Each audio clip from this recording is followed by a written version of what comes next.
মেয়ে গরিবের বাড়িতে আনলে সুখ হয় না। শরীয়তের বিধান হলো কুফু মিলায় বিয়ে করো।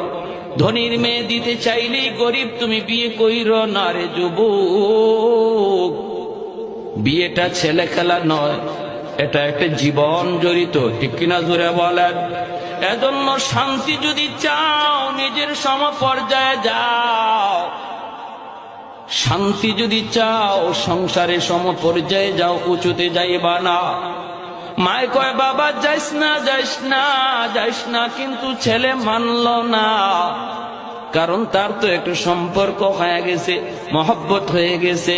বলতেছে মা গো টেনশন তুমি করবা না, আমার সাথে কথা হয়েছে, সব মানায় নিবে, তোমাকে আম্মা কয়া ডাকবে, কোনো অসুবিধা নাই। একটা মাত্র ছেলে, ছেলেও আজকে শিক্ষিত, বিরাট শিক্ষিত।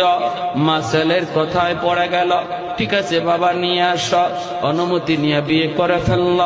যেই কথা সেই কাজ।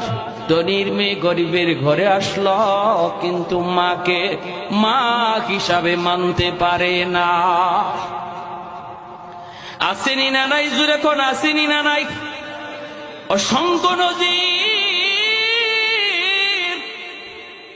বাপ মার কথা না মাইনা যে ছেলে বিয়ে করে, বাপ মার পরামর্শ না নিয়ে যে নিজের সিদ্ধান্তে বিয়ে করে, তার জীবনের শান্তি থাকে না, কপালে অশান্তি আর কষ্ট।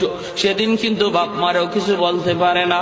বাপ মা কয় তুই তো নিজেই পছন্দ করে বিয়ে করেছ, সারা জীবনের জন্য যন্ত্রণা শুরু হয়।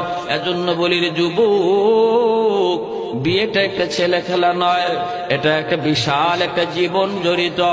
বাপ মার পরামর্শ ছাড়া আগায়ও না, বাপ মারে না লয়া কোথাও যাইও না। ভাইরা বন্ধুরা, যেই কাজ সেই, যেই কথা সেই কাজ হয়ে গেল।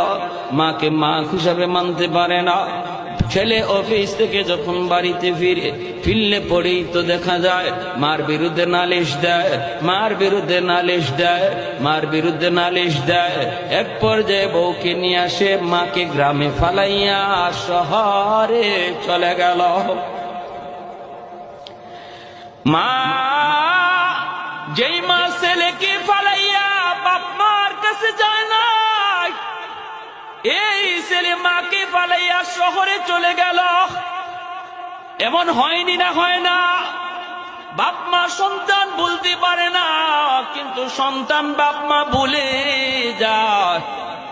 একদিন বুঝে আসবে রে যুবক, আজ বাপ মার সাথে তোমার যে আচরণ হবে, আগামীকাল তোমার সন্তান তোমার সাথে এই আচরণ করবে।